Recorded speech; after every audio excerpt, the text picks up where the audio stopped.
Hey, Mando Fresko here. Welcome to the very first episode of Mando and Friends presented by Verizon. On the very first show, I had to get someone who is amazing at his craft, someone that I've always admired as an entrepreneur, as a creative, as an athlete, someone who we actually kicked off our first Hubwav feature with, my brother, Paul Rodriguez. P-Rod, what's up, brother? What is good? How are we doing? Good, man. Good. Good to have you here, Thank you for having me. I'm honored to be the first. You know what? Yeah, it only makes sense. Yeah. I called P and I was like, yo, P-Rod, I need you to kick off this podcast. And he's like, yo, I'm there, man. I'm there to do it once again, man. And you know what? It's been about 4 years now since we first shot that feature. Time flies. And, I'll tell you something about, Paul is that he's always been a real dude. Like he's always been humble. He's always just like a chill person to connect with, man. And I want to thank you. Say thank you for always being. Hey, I appreciate it. My yourself, pleasure. And all I can be. And not like, not changing because of everything that's happened in your career, man. So, kudos to you, man. Thank you. I'm excited to have you on, man. I'm excited because I know you have a lot going on right now as well. Mm-hmm. The last time that we talked, you talked to me how you wanted to do more acting. That was like that last time conversation. Well, not the last time we talked, but the last time that we talked like this in front of cameras, behind microphones, you said, I want to do more acting. Yep. You put it out in the universe. Yes, sir.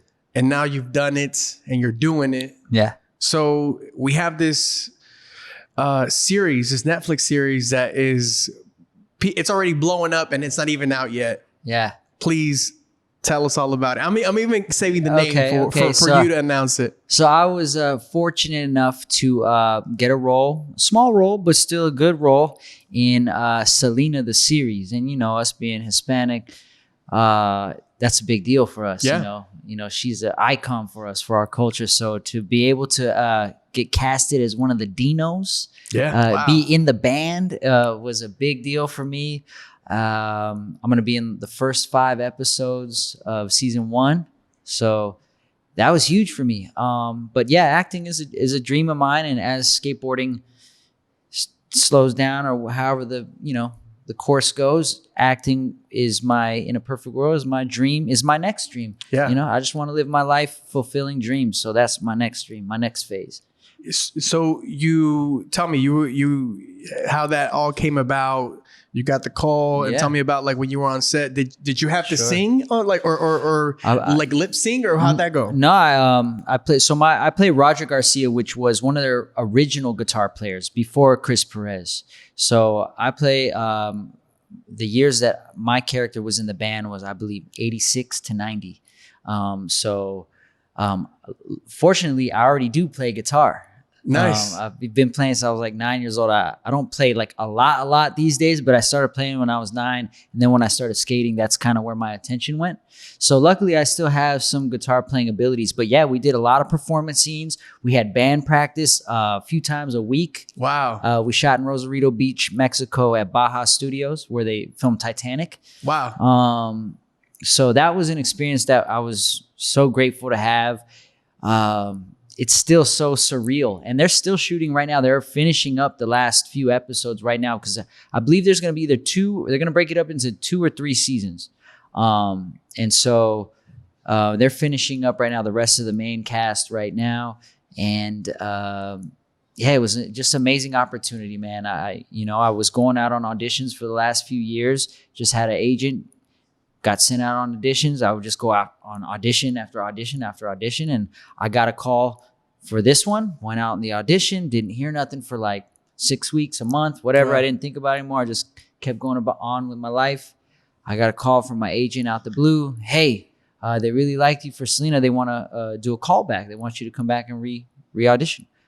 Great, sounds great. I went back. They said, bring your guitar. If you know how to play bring your guitar. So I went and I played like a little Nirvana song, like, Nice. and played for him, did the audition again.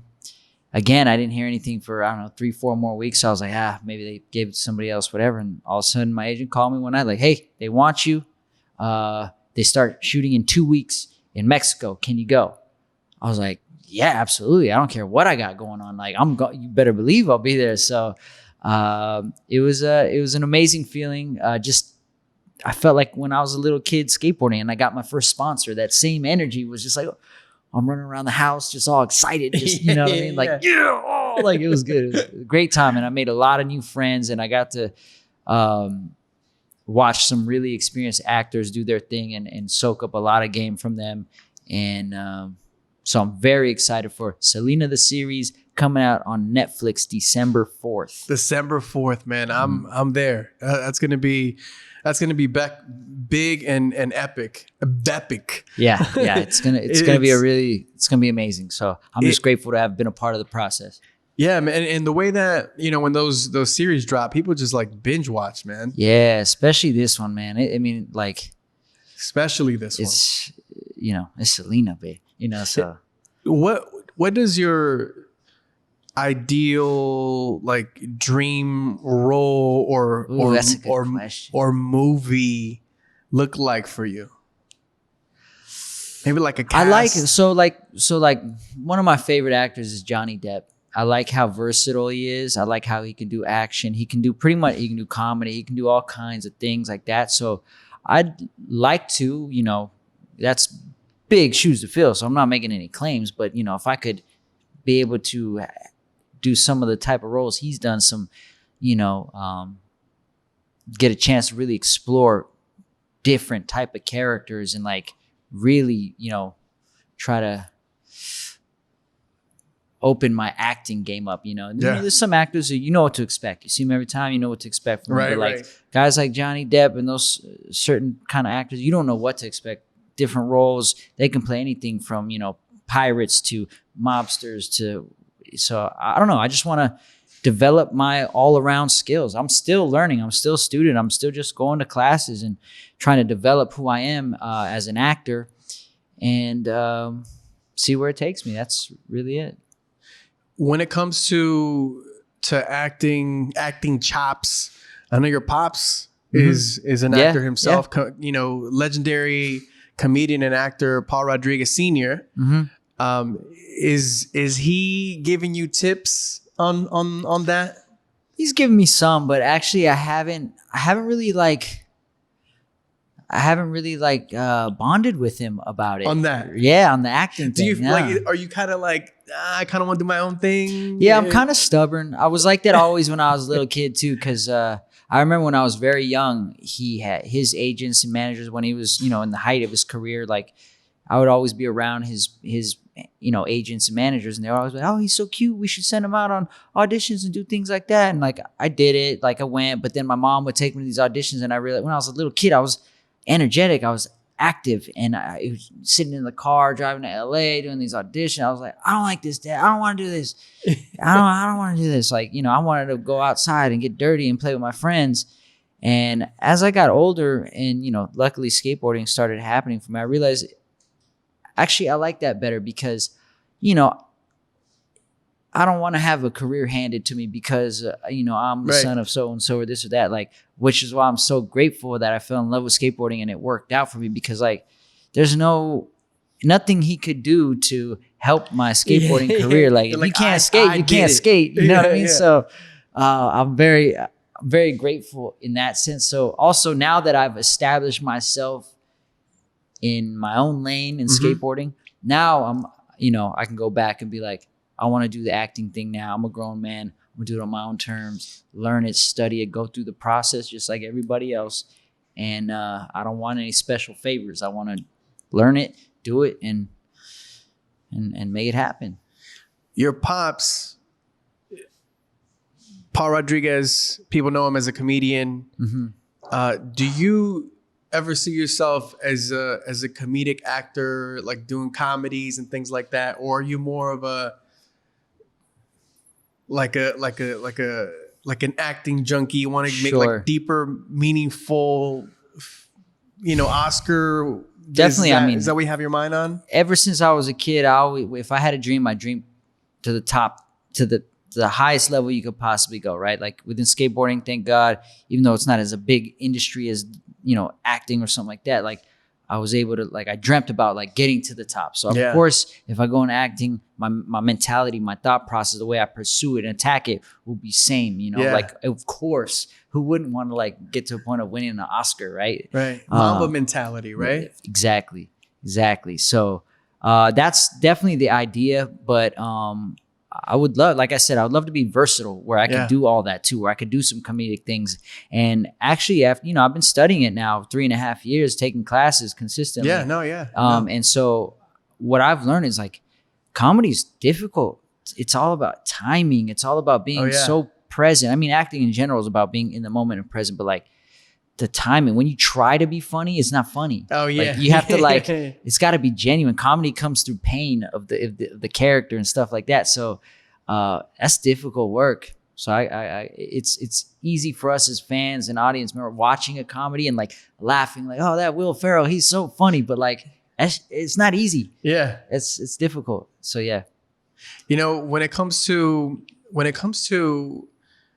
this entertainment industry, we think about all the people that there in the entertainment industry is so wide. There's like radio and television and sports and a bunch of other things, right? Like there's movies and you have a commercial that you did a throwback Thursday to, where you got your acting on.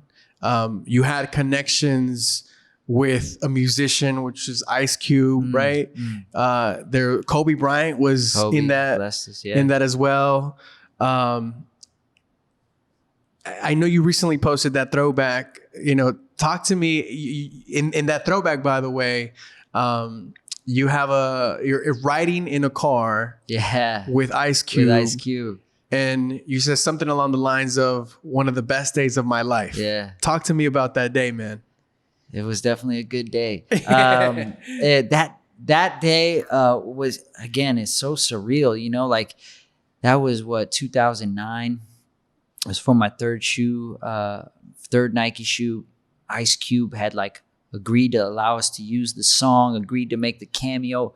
We had Kobe bless us with the cameo as well. I was like, I couldn't believe, and then my hero in skateboarding, Eric Costin, I couldn't believe how the stars aligned for me on that shoot. It was such a blessing. All the tricks that I wanted to do, I was able to do, land them, no injuries, everything worked out beautiful. I just thank God every day how beautiful that whole piece worked out, because there was so many moving parts and something could have gone wrong at any time. And I remember the day we went to shoot with Ice Cube, and he pulled up. He was cool, like, he's Ice Cube, like, and it wasn't no like huge entourage. It was, a couple people. They gave him his trailer. He was in his trailer. He came up, chopped it up with me, said hello. Like, I'm nervous. I'm like, oh my God, thank you. I can't believe you would like bless us with doing this.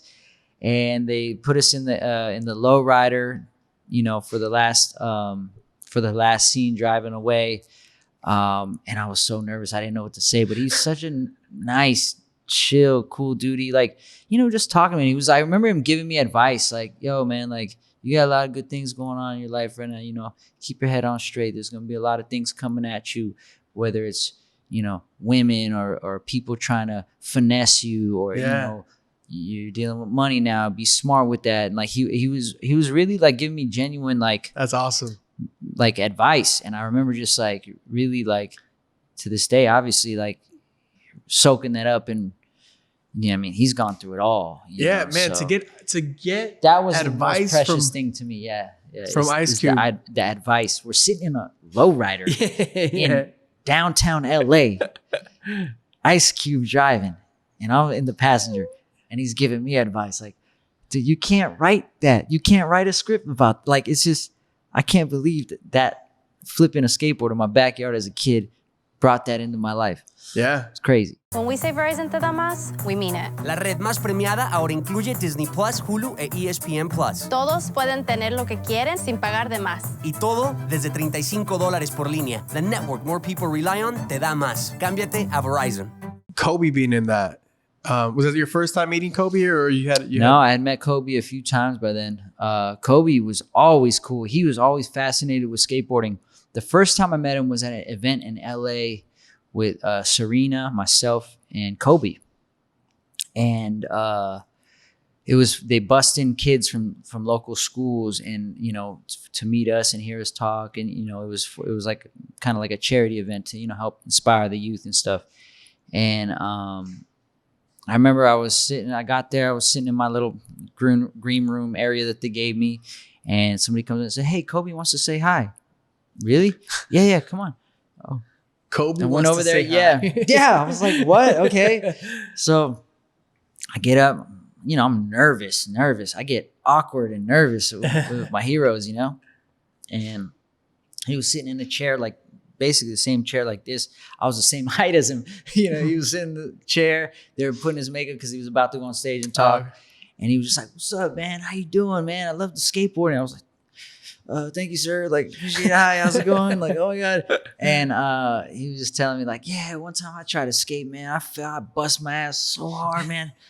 That I never skated again." He's like, "Mad respect for what you guys do. I love it. I appreciate the athleticism." I'm just like, is this really happening? My brain couldn't compute. It was about to explode. What was happening right now in my life? And I was just like, "Thank you so much." And you could actually pull up pictures from that day. It's on the internet. But yeah, it was just, it's surreal. So I was blessed where I got to meet him, be around him, I don't know, 10, 15 times. Amazing. Got to chop it up with him and, be in different scenarios with him and just see him conduct himself. It was an honor, man. It's very, very special. And needless to say, it was devastating, what happened. So yeah, man. Yeah. You being from Los Angeles, Laker fan, what did he mean to you? Dude, like you said earlier, Mamba mentality, man. He wasn't just a sports guy, like, oh, he's got fancy moves. Yes, that's what caught your attention. But what was behind the fancy moves, what was the mentality, was the passion and everything behind it that created those fancy moves, And being an athlete myself, no matter the sport, that mentality, that work ethic, that real dedication to something was something that's so relatable, that just drove me to want to continue to be best at what I do, be my best, And he was not playing. He was dead serious about his craft, and it's no joke. And like the level of persistence and dedication that he put over a lifetime, man. I mean, that's a lot of sacrifice. There's a lot of things that you say no to get to that certain level where you dream of. And I don't think people really understand what that takes for that long of a period of time. Yeah. You basically sacrifice your whole childhood, your whole youth.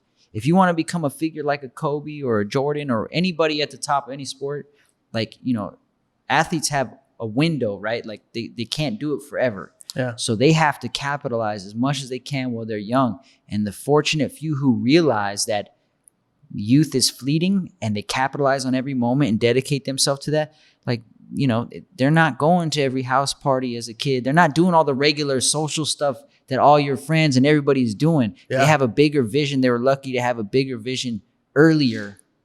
And it was in time that they can make it happen before their physical capabilities just aren't there to happen. So that's a very, very difficult thing. And he's at that elite level of that commitment. And so I respect that so much. So he meant so much to me, whether I play basketball or not, especially being from here in LA and watching him. He's the only athlete I remember seeing come into the league all the way through his retirement. Like, Jordan was already playing when I was born, and he retired when I was young.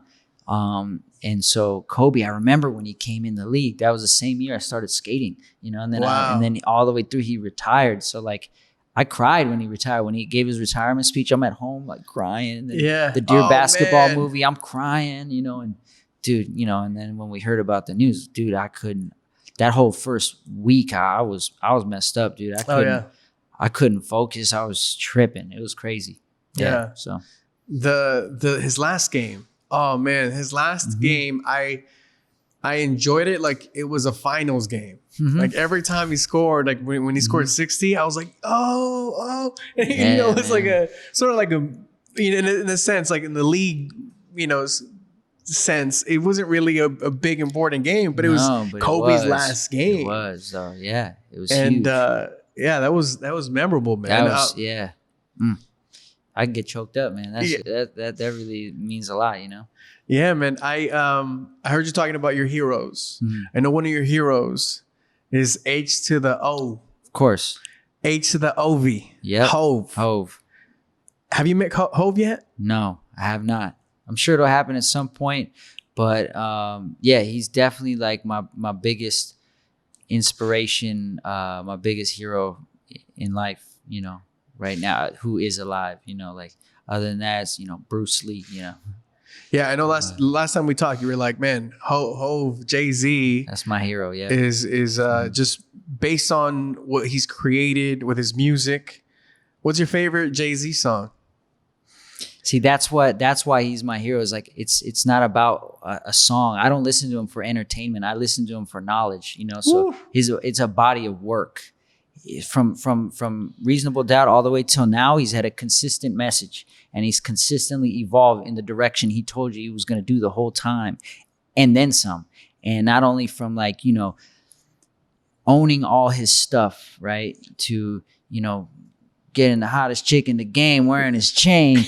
Everything, to how he's become a father, how he's, you know, from where he started off, what he told you, what he started off doing, how he, you know, flipped that into having a bigger vision, turning that into his dream, and come into the reality now. And then now what he's doing is he's reaching back, and he's helping the younger generation of rappers, whether it's taxes, lawyers, mentorship, whatever it is. What he's doing is like, it's like, dude, this guy is doing it right. And it's like, if I could just, you know, mimic my little career in a little portion of that, I'm gonna be very happy with the life I'm living, you know. Not just for material purpose, but for all around purpose. You know? You've skated with some hip hop legends yourself. Lil Wayne. Yeah. Like how does that happen? If Wayne isn't landing a trick, are you like, bro, you got this? Sometimes it's just, you know, but I've been able to skate with him now many times over the last 10 years. You know, he still skates, and he's been skating for at least 10 years now. Wow. And he's very serious and passionate about it. He'll come skate 3-4 hours with us, you know? And yeah, sometimes it's just like any other session when you're skating with your friend. You go do your trick. All right, I got your back. Give him the knucks. All right, you got it right here. All right, I got it right here. All right. Get my back. And it's just like the session, it's just the regular session. And then like he's working on a trick that he'll try it, the same trick, for however long it takes him to get it, you know, and that's what it takes in skating. And finally he'll get it. Everybody will be all crazy. But at the same time, if you're working on a trick and you finally get it, he'll go crazy too. Like it's a real, I think when we're skating, like just from my assessment, like he's not Lil Wayne. He's just skater. He's just a skater skating. Right. He's not like, it's not about anything else. It's just, hey, we're all just here. We're all skaters, and this is what we're doing.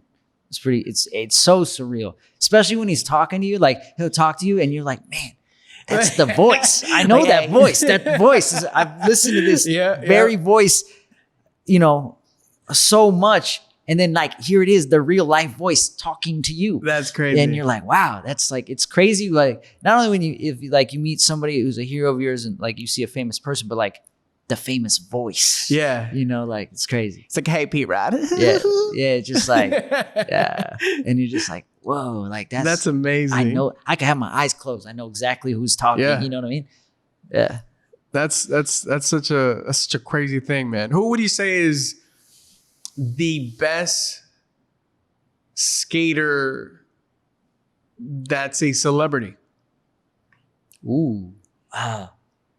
Who's not a professional skater? Who's not okay. Yellow Wolf is a real good skater. Really? Really good. Hobson, he's really good. Hobson, shouts to Hobson. Yeah, shout out to Hobson. Let's see who else. Oh, dude, Rich the Kid. I've been skating with him. He could really skate. Yo, I saw one of his Yeah, videos he that he really- posted on Instagram. Yeah, Rich the Kid. He kills it. Like, we've been skating. He'll come hit the park just the same, you know, and he really like 360 flips, crooked grinds. Like, he'll jump down the stairs. He'll kick flip the stairs. Like, he's really good too. Yeah. Shout out to Rich the Kid. Yeah, man. shout out to Rich the Kid, man. Rich the Kid is a Hubway family member, man. Good dude.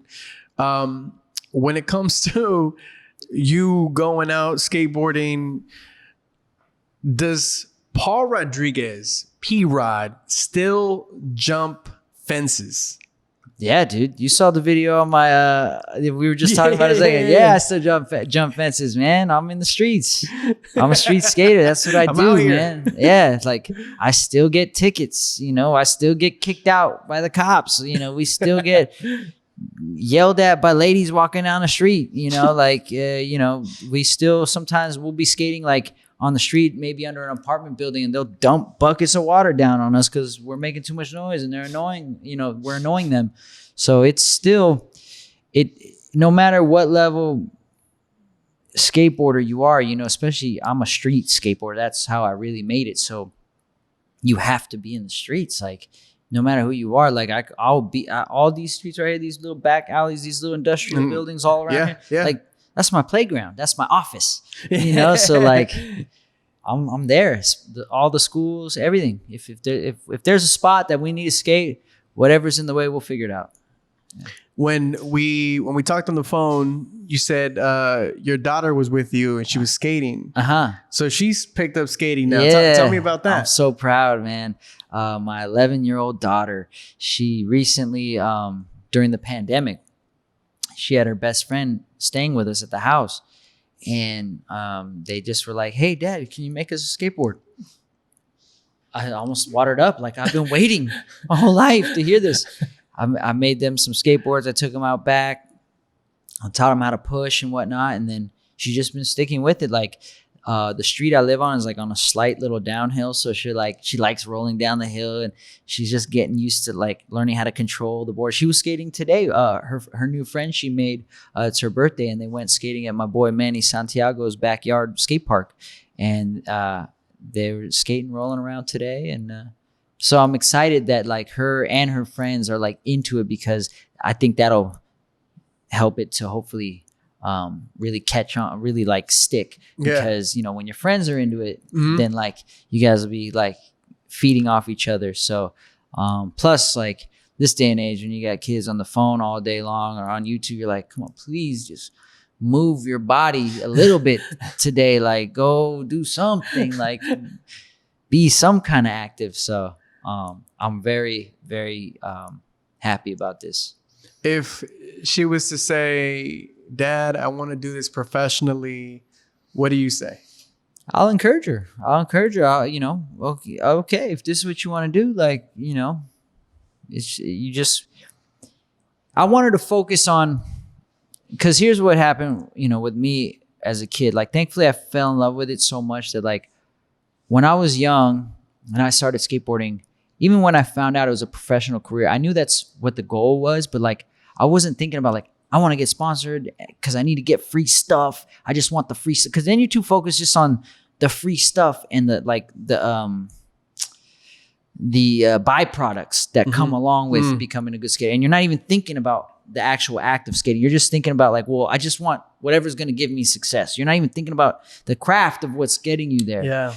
Thankfully, you know, my father was doing well for himself. So like we lived a nice life, and I just skated because it was just the pure fun joy of it. Yeah. And luckily for Heaven, she's in a similar situation. She doesn't need to like get sponsored and become pro, because she's not in a dire situation where she has to make something happen. So I would just be like, well, look, if you fall in love with this so much that when you go to bed at night, you can't fall asleep because you're thinking about skateboarding, or every day you just want to watch skate videos, or you just want to talk to your friends about who's your favorite skaters, or you want to look in the magazines, like now we're on the right path. Yeah. Because I can't tell her, I'm not going to be like, all right, well, here's our training regimen. We're going to go in the backyard and you're going to do 20 kick flips, 20 tray flips. Like that's not going to sustain the passion. Mm-hmm. That's how you burn a kid out. I only learned and was relentless about it because that's just what I felt like doing. There's no coaches in skateboarding. There's no like, all right, we're practicing every day at 3:00 from this time to this time. It's just like it's a calling, it's an urge, it's a like internal requirement. You have to do it. So I would just, she says, Dad, I want to be pro. I'm like, well. So she has told you. No. I was saying if she did say that, I'd be like, all right, well, let's get to the root of why you're saying that. Is it just because it sounds cool to say you're pro? Or do you actually love it to that point where like that's what you want to do with your life, you know? So that's all I would say. I wouldn't get on some like, all right, well, we're training you and doing this and doing that. It's like, in my experience, that's not what would have got me here today. That it was just because it was the one thing on this planet Earth that I wanted to do more than anything else, just for the sheer enjoyment of it. When we say Verizon te da más, we mean it. La red más premiada ahora incluye Disney Plus, Hulu e ESPN Plus. Todos pueden tener lo que quieren sin pagar de más. Y todo desde $35 por línea. The network more people rely on te da más. Cámbiate a Verizon.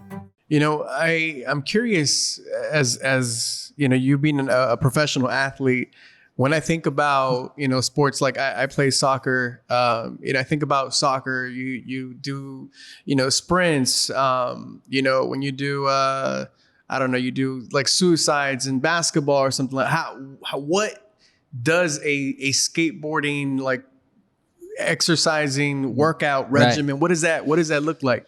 So for me, it's a lot of plyometrics, a lot of explosive work, a lot of proprioception, like balance work. I do lift weights to a certain degree. I'm not trying to get big and brolic. I want to be able to, I lift enough weights so that I can be able to take the abuse of falling, you know, take the hits. But again, that's something you can't, it's really new to skateboarding that skateboarders work out. I've been doing it for 10 plus years now, but that was because I wanted to do that. Yeah. You know, I was like, I want to skateboard for as long as possible. And I want to see how much, I just always was fascinated by like how much further can I push myself? How much more can I go? Yeah. How much better can I skate? And I love it so much. Like how long can I do it too? I want longevity. So that was just my path, my passion, and what I was like, well, I need to start treating myself like an athlete. Still to this day, there are plenty of my peers who are fantastic pro skateboarders who some of them I can't even hold a candle to at this point. They don't do any of that. They're you know, young, they just skate and that's what they do. Yep. They skate all day. So you just got to know what's right for you. So there is no set thing. I've been crafting and kind of customizing my workouts for skateboarding specifically for well over 10 years now, but that's just for the type of skating I want to do. You kind of have to figure out what it is you want to do. Is it for longevity? Are you trying to be more explosive, or are you just trying to be more flexible so you don't pull a muscle as easily, or whatever the case may be? So that's something that's hard, because skateboarding is like, to me, it's like I even though it's like an athletic feat, I mostly relate it to music. It's a creative thing too. It's a feeling. You got to feel it. Where do you want to skate today? Where do you want to go? What's your vibe today? You want to jump something big? You want to skate a ledge? You want to, you know, go skate a bowl?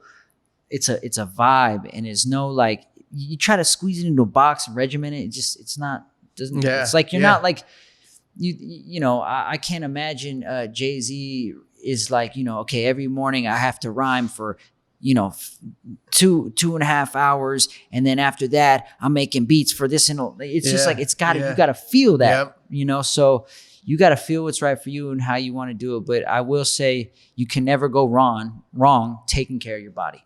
Yeah. And I feel like skateboarding is half being an athlete and half being a creative, like you said. Yeah. There's no right or wrong. There's no rules. It's like skateboarding it's hard to say when people are like, who's the best skateboarder in the world? I can't give you that answer. I can give you maybe some of my favorites. You ever say me? No. Not even close. But it's like, it's the same thing if I were to tell you, who's the best musician in the world?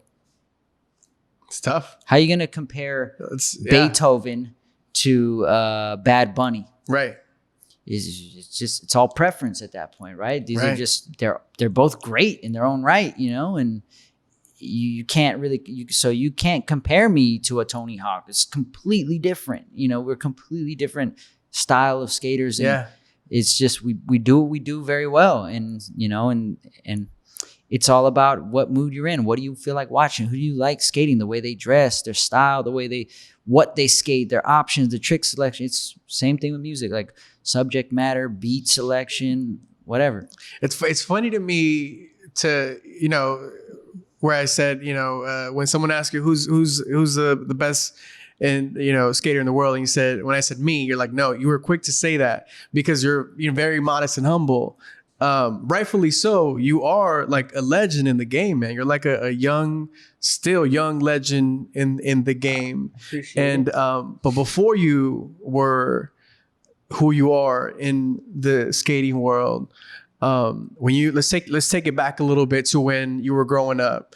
You know, you're living at your parents' house, you know, and you were telling your parents, hey, I want to become a skater, a professional skater. How was that experience for you then? It was motivating. So my mom was always very, I grew up with my mom. I lived with her, and I would go visit my dad when he had free time. So my mom was always very encouraging of whatever hobby I was into. Like if I want to do karate. Okay, let's go sign you up for a karate class. Mom, I want to do gymnastics. Okay, let's go sign you up for that. Mom, I want to play baseball or basketball. Mom, I want to learn how to play guitar now. Like she was always very encouraging. All right, well, let's go get you some lessons. Let's go do this or that. So when skateboarding finally came around and I seen kids skating at school, it was saying, Mom, I want to be a skater. I want to ride my skateboard. But at that time, there wasn't really like skate lessons. You know what I mean? And so I would just, for that Christmas, I asked all my family members, instead of giving me a present, just give me some money so I can go, you know, pick out my own skateboard and, you know, customize my own board. And then I got my board, and then I would just made friends with, at my new school, the kids who were skating, made friends with them, and I would just ride around with them and try to mimic what they were doing because they already knew tricks, you know, and I would try to mimic what they were doing. And my one friend who I started skating with, Sammy, he started learning real fast, and he was a lot better than me. And he was more ballsy. He would try things. I was nervous. I was scared. Like, so same thing. And my mom was always just like, hey, you're a boy. That's what you do. You play sports. You get dirty, whatever. You skateboard, whatever. You ride bikes. She was cool with it. When I would tell my dad, like, Dad, I want to be a professional skateboarder, he'd be like, he's the same thing. He was cool with it. He's like, you know, that's what you do. The kid he's an energetic kid. But when I was like, Dad, I want to become a professional, he's like, well, son, I'm not so sure that there is a career in skateboarding. Yeah. I was like, no, what do you mean? There's skateboarders like my favorite. I would say Eric Costin, Tom Penny, Andrew Reynolds. I would just go down the list of my favorite guys. He's like, yeah, son, but like, do they really make a living? Can you really make a career out of that? He was just unsure. And I stumped him though, because I was like, nah, Dad, this is what I'm going to do. He's like, son, you know, maybe you should like try and think about, you know, what you really want to do in life, skate, have fun, but like, what do you really want to do? I was like, I'm a skateboarder. And he was just like, son, that's just not a realistic thing. I'm like, you're a comedian. You tell jokes. Like, what do you think your parents who don't speak English, who migrated to this country as farm workers, when you grew up in Compton and you told them you want to tell jokes and that's how you're going to take care of the family? What did they say? And he was,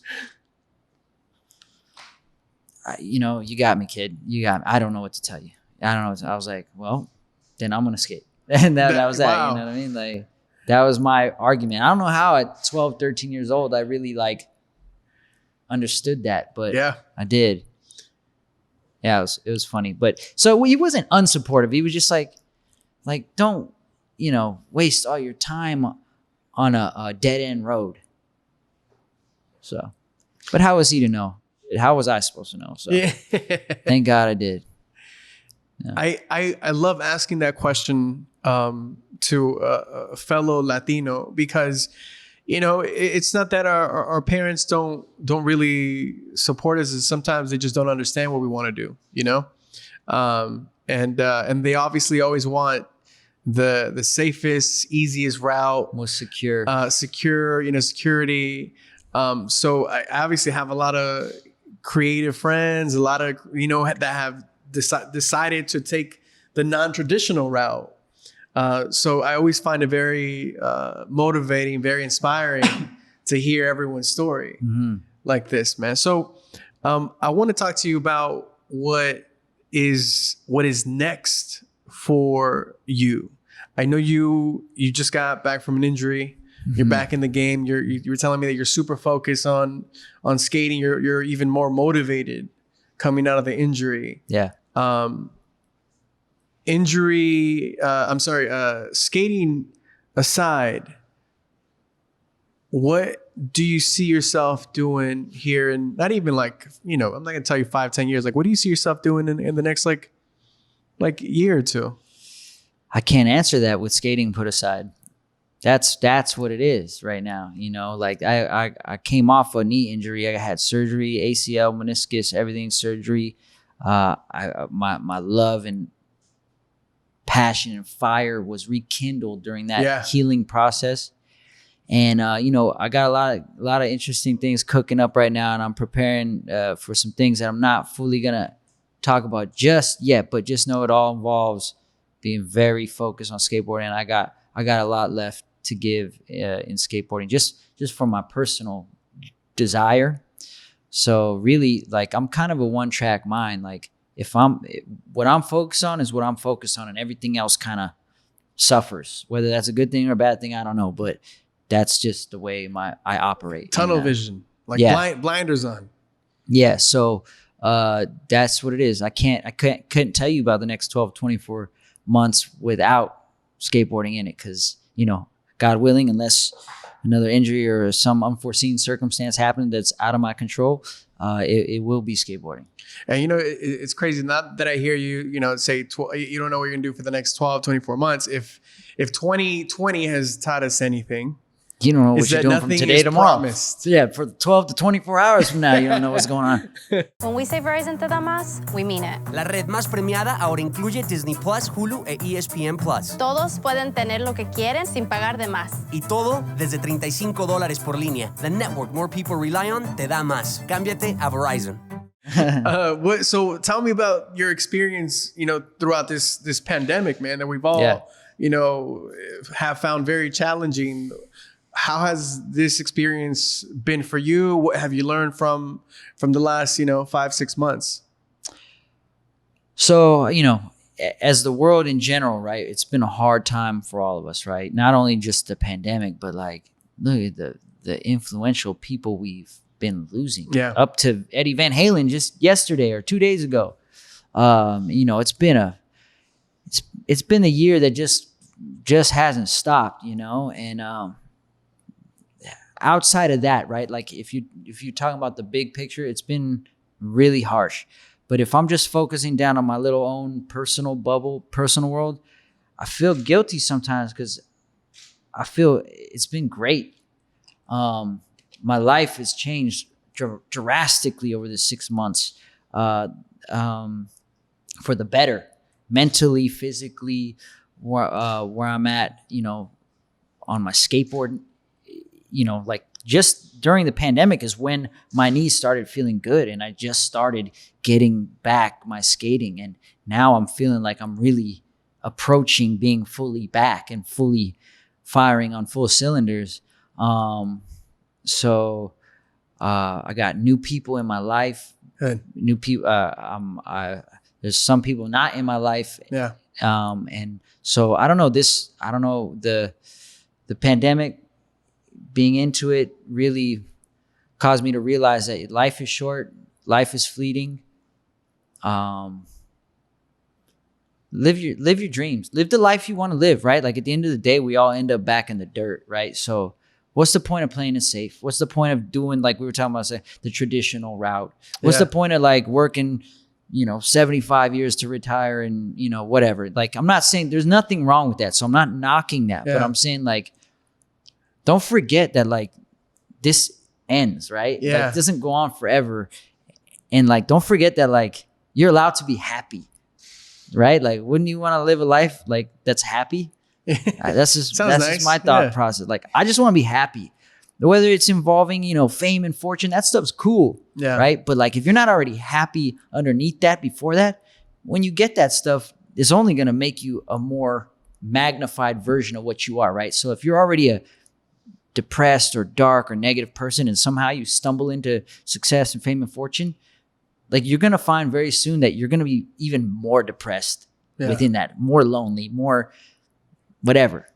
So like, it's only going to magnify what you already are at your core, right? Like, so happiness is where I want to be, man. Yeah. I love that. How would you say, you know, being in the pandemic, obviously technology has been, you know, a big help for us all. How would you say tech has helped you throughout the pandemic? Well, business wise, with my brand Primitive, you know, it's allowed us to keep the brand alive and survive during the pandemic. Like, especially when it first hit, you know, being able to have online store really helped us out, really kept us alive. We almost didn't make it. You know, of course, being able to be connected with everybody, even your friends, like, you don't get to see FaceTime, Zoom calls, you get to at least interact, right? And not to mention, you know, the streaming platforms. Like, we spent all of us a lot of time at home, man. Tell me you weren't watching Netflix nonstop, you know? So it's just been like, imagine having this happen 30, 40 years ago.